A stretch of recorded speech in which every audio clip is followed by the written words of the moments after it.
經過一輪遊落機啦、出關啦，然之後攞行李啦，跟住連車都租埋啦，一切已經按部就班，好快脆完成。我哋要馬上向快樂出發啦！不過出發之前梗係要醫下個肚仔啦，因為由今朝早3點鐘起身到現在乜嘢都未入落個肚仔度，真係肚仔餓啦。所以我哋隨便 search 下，想睇下邊度有咩食。經過一輪商量，都係想食下當地嘅越南粉噶啦。其實呢，據我所知呢，佢呢度嘅越南粉都幾多噶。不過要試咗同對比多倫多嘅區別啊，點先？OK，我哋依家就嚟到呢一度，冇錯啦，就係佢啦，Garold Fresh Noodle。原來佢呢一度越南料理呢，喺美國呢係家族生意嚟嘅。喺亞特蘭大真係好少人啊，周圍都唔似喺多倫多嗰種感覺。多倫多周圍都係人。OK，呢度係營業時間啦。然之後我哋走入去睇下佢入邊個裝修先啦。然之後人流量啦，不過走到入嚟呢已經係好少人噶啦。唔知係咪已經過咗少少中午時間嘅 lunch time 呢？廳面係非常之大，樓層又係個好高嘅，台同台之間啲間隔都幾闊落。裝修簡單，裝修清潔簡單新穎。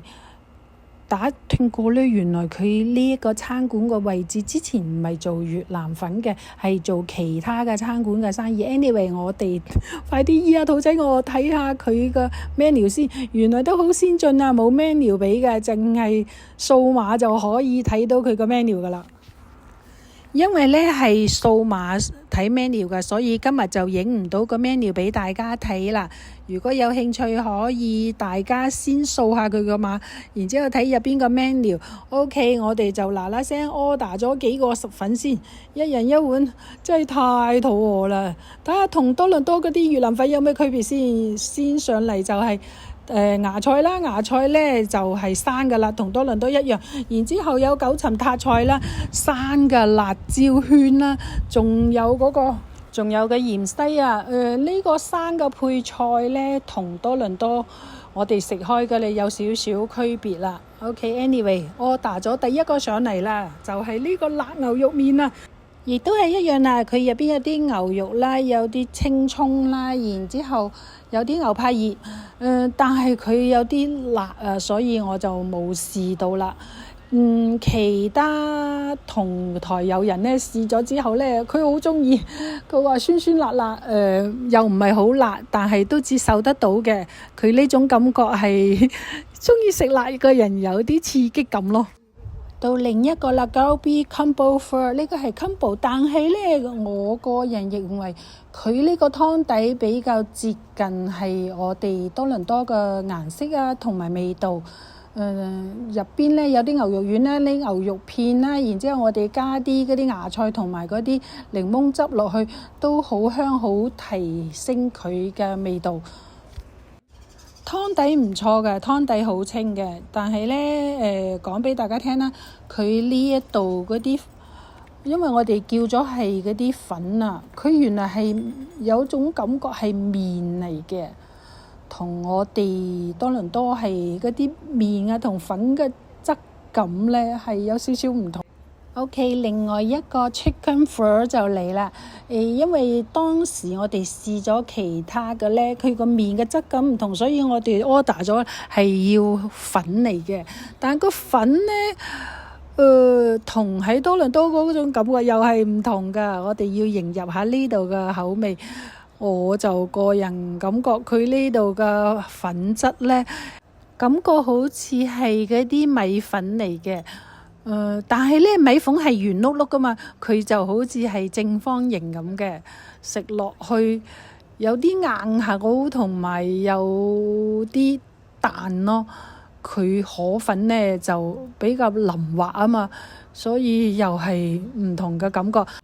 湯底呢又係清嘅，但係都幾香嗰啲牛肉嘅味道喺度，再配埋啲芽菜啦，同埋啲檸檬喺度啦。都 OK 啦。我就因為事實太肚餓啦，所以唔知係咪飢不擇食呢？我哋基本上全部都食晒啊！佢放嗰啲雞肉落去，應該就係雞胸肉嚟㗎啦，比較鞋啲。但係呢都有少少味嘅，再同埋啲湯一齊食呢，都可以接受得到咯。雞肉唔錯㗎，湯底真係好清，又好夠溫度。好，埋單啦，再睇下張單先，因為我哋今日呢比較人多，各有各食。基本上我哋 order 啲食物都係一樣㗎啦。好嘅，睇埋嗰張單，原來呢一度係收政府個稅係7.7%，但係個小費呢，大家睇清楚張單啦，係20%小費啊。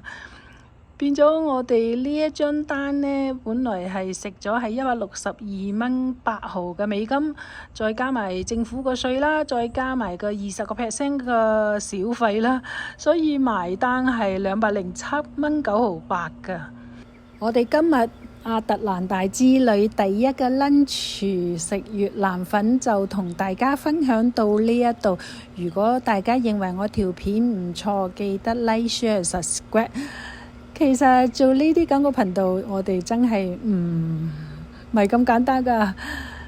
不過我都會好用力、好用心去繼續經營我個頻道，希望大家繼續支持，同埋 follow 我亞特蘭大之旅，睇下有咩好食啊、好玩啊，同大家分享。OK，我哋下集再見，多謝大家收睇，拜。